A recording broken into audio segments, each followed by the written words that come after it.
Samantalang, kayo po naghihintay pa eh. Kung ano po isasagot ng pangalawang Pangulo.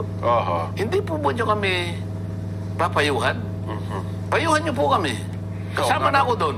Tama. Payuhan nyo kami. Sabi niya, hindi daw... Kailangan ko bang magtatanong na ngayon o hindi? Because if I do that, I will be more popist than the Pope. Hindi ko po masasagot kasi po, kayo po, hindi nga, payuhan mo lang kami. Ayaw magpayo. Payuhin mo kami. Dapat na ba kaming magtatanong sa gayong ikaw, hindi mo ba pala natatanggap yung argumento at pagsagot ng pangalawang Pangulo? Hindi ka ba matatawa sa amin? Tingnan mo kahit itong mga...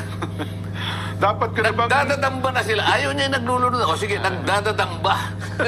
Dapat ko na bang gamitin itong report ninyo laban sa tanggapan ng ganito? Isipin mo. Sasagutin pa lang. Sasagutin pa lang. Hintayin mo naman yon. Respeto mo na lang sa opisina ng Vice President. Sasagot eh. Bakit hindi pa siya sumasagot? May 6 na buwan pa siyang sumagot eh. Piniprepare mabuti.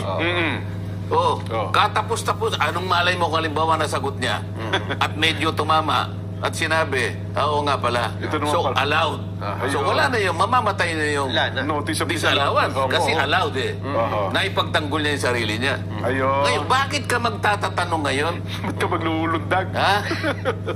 Hindi mo pa nga alam kung ano yung laman nito. Kasi alam mo, lata. Wala namang label. Akala mo ang laman sardinas. Nagtatatong ka na. Inaakala mo yung laman ng sardinas. Bagoong pala. Bakit maalat yung sardinas? Hindi mo nga alam kung sardinas. Nakuha mo ibig ko sabihin. Kaya kung ginanon ang pagtatanong para lang maipadama ko sa aking mga kasama.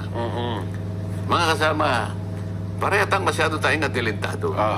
Kaya nga ako'y nagpakababa na rin. Sabi ko doon sa Cuba. Payuhan mo nga kami. Pati ako isama mo na ron. Payuhan mo ako.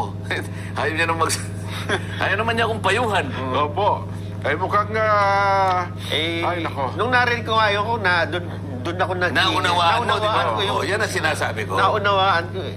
Sabi ko, ganun palang sitwasyon. Yun palang proseso. Kung di kayo nagsalita, ang imahe dyan, merong katiwalian, merong yun parang pinagtatakpan na hindi sinasagot. Kasi nga meron ng notice eh. Paano kung halimbawa, humaba itong usapin na to? Halimbawa, nakaharap yung COA. Opo.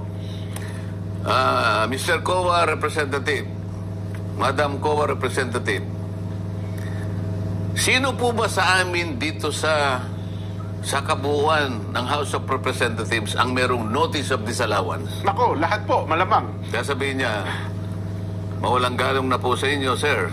Opo.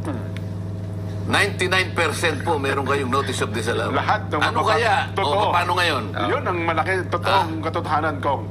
So nagtatanong ka tungkol sa disallowance na hindi pa sinasagot, samantalang ikaw ay meron din? Pati Makabayan Black ko, meron yan. Merong nakasulat sa Biblia eh. Huwag mong titingnan kanya. Yung muta nung kapatid mo.